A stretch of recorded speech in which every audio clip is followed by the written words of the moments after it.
আরো অনেক জিনিস নিয়ে তারা বলতেই থাকবে, তাদের কাজ বলা, লোগো কা কাম হ্যাঁ कहना, लोग तो कुछ भी कहेंगे। দিদি, এই ট্যাব কেলেঙ্কারিতে বর্ধমান পুলিশ তৃণমূলের SC/ST সেলের এক নেতার ছেলেকে গ্রেফতার করেছে, কি বলবেন? এটা নিয়ে আমার কোনো মন্তব্য নেই। সবকিছু সামনে চলে আসবে, যে যদি কেউ দোষী হয় সেটাও সামনে আসবে, যদি কেউ ভুলভাল দোষারোপ করে সেটাও সামনে আসবে। কোনো কিছুই লুকানো থাকে না, সবকিছু কিছু না কিছু সত্য বা মিথ্যা কিছু না কিছু সামনে আসবে। অপেক্ষা করুন তার জন্য। কোথাও কি মনে হয় যে এই তথ্য চুরি করা হচ্ছে বা চুরি হয়ে যাচ্ছে? কারণ বলা যাবে না, আমি এখন কিছুই সেই ব্যাপারে মন্তব্য করতে পারবো না, সবই অপেক্ষায় দেখা যাক। বলছি এই 5 বিঘার কার্তিক পুজো আপনি কি জানেন? আজকে আমার অনেক ভদ্রেশ্বর ওখানে তোমার ছট পুজোর উপলক্ষে, তো একদিনে এতগুলো হবে না, তো একটা একটা করে হবে আর কি। এখন জগদ্ধাত্রী পুজো 3টে জায়গায় গেছি, সব জায়গায় যাওয়া সহজ। চন্দননগর যাওয়া হয়নি, চন্দননগর পরের বছর যাবো, 1 দিন না 3 দিন গিয়ে থাকবো ওখানে।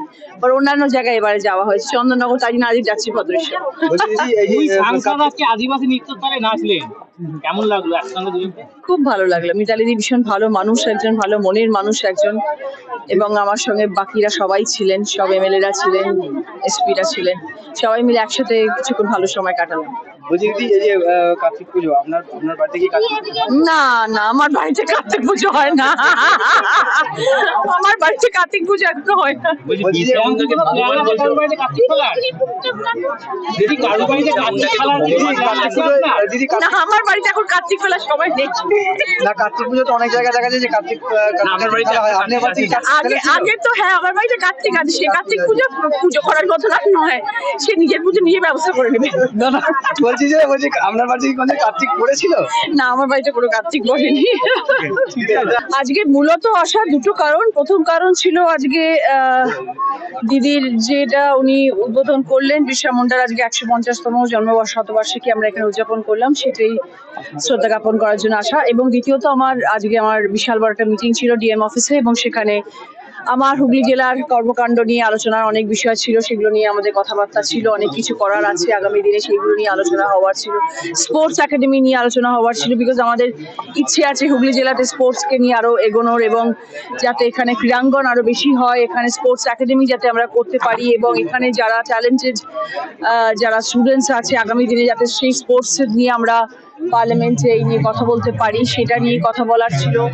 প্লাস ITI ডিপার্টমেন্টস গুলো যেগুলো আছে আমাদের হুগলি জেলায়, সেগুলোর যাতে ইমপ্রুভমেন্টস আরো ভালো হয়, সেখানে কিরকম কর্মদক্ষ কিরকম চলছে সেগুলো নিয়ে আলোচনা করা ছিল। অঙ্গনওয়াড়ি নিয়ে আলোচনা করা ছিল। মেইনলি আজকে আমি DM মিটিং ছিল প্রচুর DM অফিসে, এবং পুরো মিটিংটাই আজকে ছিল এই কারণে যে আমি আগামী দিনে ভালোভাবে কাজ করতে পারি এবং পার্লামেন্টে আমার হুগলি জেলা নিয়ে কথা বলতে পারি। ট্যাব কেলেঙ্কারি নিয়ে কি বলবেন? হুগলি জেলায় বেশ কিছু ট্যাব কেলেঙ্কারি হবে। 90-এর ওপর অন্য জায়গায় ট্রান্সফার হয়ে গেছে, মানে ওনার দোলাদের জায়গায় ছাত্রছাত্রীরা পায়নি। সেগুলো নিয়ে ডেফিনেটলি সেগুলো নিয়ে দেখতে হবে, কাজ করতে হবে, এবং দেখতে হবে যে কেন হচ্ছে না বা কি কারণে আটকাচ্ছে বা কেন এরকম ধরনের ঘটনা ঘটছে, তার বিহিত করতে হবে। মানে ছাত্রদের অ্যাকাউন্টে যে পয়সা ঢোকার কথা সেটা না ঢুকে অন্য অ্যাকাউন্টে চলে যাচ্ছে। সেটা নিশ্চয়ই কিছু মিসপ্লেসমেন্ট হয়েছে, সেটা তো জেনে বুঝে হয়তো হয়নি, কোনো কারণে ভুলবশত হয়েছে, এবং সেটা নিশ্চয়ই তার পর্যবেক্ষণ করা হবে। কি মানে প্রথম আপনার কি টার্গেট যে হুগলি জেলায় উন্নয়নে? দেখো, সব রকম কিছু করতে হবে, সব রকম আমি এখন যে স্ট্যান্ডিং কমিটির মেম্বার হয়েছে, সেখানে আমার কাছে 5টা জায়গা রয়েছে। সেটা হচ্ছে women empowerment, child education, sports, youth. তো ওই 5টা জায়গা যেহেতু আমি পেয়েছি এবং আমাকে সেই দায়িত্ব দেওয়া হয়েছে, আমার আশা করা যায় আমাকে এই দায়িত্ব পালন করতে হবে এবং ভালোভাবে কাজ করতে হবে। তো এই 5টা ডিপার্টমেন্ট নিয়ে আমি ভাবছি, এবং আগামী দিনে যাতে এই 5টা ডিপার্টমেন্টে আমার হুগলি জেলার মানুষ উপকৃত হয় সেটা জন্য চেষ্টা করবো। একদিকে দিদি নম্বর 1, একদিকে 5টা কাজের চাপ, কেমন ভাবে সামলাবে? শুধু 5টা কাজের চাপ না, পার্লামেন্টও আছে, তার সাথে আমার কনস্টিটুয়েন্সিও আছে, সবকিছু নিয়ে মানে আমি একটুখানি বেশি ব্যস্ত হয়ে পড়েছি। বাট করতে হবে, দেখা যাক। Slow and steady wins the rest কথাতেই আছে। গড়বড় করবো না, ধীরে সুস্থে কাজ করতে হবে। শিখছি প্রতিনিয়ত, জ্ঞান অর্জন করছি প্রতিনিয়ত, এবং চিন্তা ভাবনা করে কাজ করতে হবে। বাড়ি ভেঙে গেছে, নষ্ট হয়ে গেছে। অঙ্গনবাড়ি, হ্যাঁ, অঙ্গনবাড়ি নিয়ে আমরা কাজ করছি, এবং আমি যেহেতু এখন এডুকেশন ডিপার্টমেন্টে আমি স্ট্যান্ডিং কমিটির মেম্বার, এবং সেই জন্য এখন চেষ্টা করতে হবে যাতে অঙ্গনবাড়িগুলো ভালো হয়, এবং সব থেকে বড় কথা অঙ্গনবাড়ির উপর ভরসা করে যেন মায়েরা তাদের বাচ্চাদেরকে পাঠান, সেটাও একটা ভীষণ ইম্পর্টেন্ট জিনিস। বিকজ অঙ্গনবাড়িতে এখন বাচ্চাদেরকে পাঠান, তারা প্রাইমারি স্কুলে পাঠিয়ে দেন। গভর্নমেন্ট স্কুলে পাঠান না, কিন্তু সেটা যে আমাদের আঙ্গনবাড়িও যে এখন at per with primary school, সেই জায়গাটায় আমাদের পৌঁছতে হবে। সেইটা আমার লক্ষ্য, যে আমাদের আঙ্গনবাড়ি যেন ছোট হয়ে না থাকে। আঙ্গনবাড়ি এখন প্রাইমারি স্কুলের পর্যায়ে যাতে লেভেলে আসতে পারে এবং সেখানে যেন বাচ্চারা ভালো থাকে, তাদের জন্য যে মিলটা দেওয়া হচ্ছে সেই মিলটা যেন ভালো হয়। সেই দিকগুলো আমাদের কাজ হচ্ছে এখন আগামী দিনে দেখা, এবং সেই অনুযায়ী যেন সেই স্ট্যান্ডার্ড মেনটেন করে আমরা আঙ্গনবাড়িকে তুলে ধরতে পারি। অনেক জিনিস নিয়ে তারা বলতেই থাকবে, তাদের কাজ বলা, লোগোं का काम है कहना, लोग तो कुछ भी कहेंगे। দিদি, এই ট্যাপ কেলেঙ্কারিতে বর্ধমান পুলিশ তৃণমূলের SC/ST সেলের এক নেতার ছেলেকে গ্রেফতার করেছে, কি বলবেন? এটা নিয়ে আমার কোনো মন্তব্য নেই। সবকিছু সামনে চলে আসবে, যে যদি কেউ দোষী হয় সেটাও সামনে আসবে, যদি কেউ ভুলভাল দোষারোপ করে সেটাও সামনে আসবে। কোনো কিছুই লুকানো থাকে না, সবকিছু কিছু না কিছু সত্য বা মিথ্যা কিছু না কিছু সামনে আসবে। অপেক্ষা করুন তার জন্য। কোথাও কি মনে হয় যে এই তথ্য চুরি করা হচ্ছে বা চুরি হয়ে যাচ্ছে? কারণ বলা যাবে না, আমি এখন কিছুই সেই ব্যাপারে মন্তব্য করতে পারবো না, সবই অপেক্ষায় দেখা যাক। বলছি, এই মাঝদিয়ায় কার্তিক পুজো আপনি কি জানেন?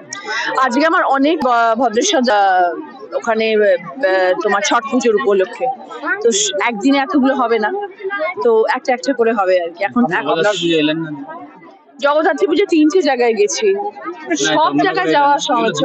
চন্দননগর যাওয়া হয়নি, চন্দননগর পরের বছর যাবো, 1 দিন না 3 দিন গিয়ে থাকবো ওখানে। আর অন্যান্য জায়গায় এবারে যাওয়া হয়েছে, চন্দননগর তাই জন্য আজকে যাচ্ছি ভদ্রেশ্বর।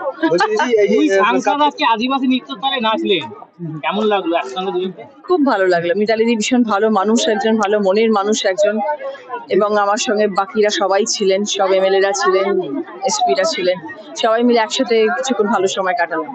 বলছি দিদি, এই যে কার্তিক পুজো আপনার বাড়িতে কি কার্তিক পুজো? না না, আমার বাড়িতে কার্তিক পুজো হয় না, আমার বাড়িতে কার্তিক পুজো একদম হয় না। বলছি বিশ্রাম থেকে ভগবান বলছে কারোর বাড়িতে কার্তিক খেলার?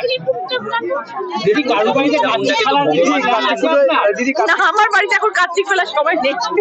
না, কার্তিক পুজো তো অনেক জায়গায় দেখা যায় যে কার্তিক আমার বাড়িতে খেলা হয়। আপনার বাড়িতে কি কার্তিক আগে খেলা ছিল? আগে তো হ্যাঁ, আমার বাড়িতে কার্তিক আছে, সে কার্তিক পুজো করার কথা নয়। দাবি ত্যাগ। এই চ্যানেল কোনো প্রচার করে না হিংসাত্মক, ক্ষতিকারক বা অবৈধ কার্যকলাপ। এই চ্যানেল দ্বারা প্রদত্ত সমস্ত বিষয়বস্তু শুধুমাত্র একটি শিক্ষামূলক উদ্দেশ্যের জন্য। ধন্যবাদ, শুভেচ্ছা। টিম আমার বাংলা নিউজ।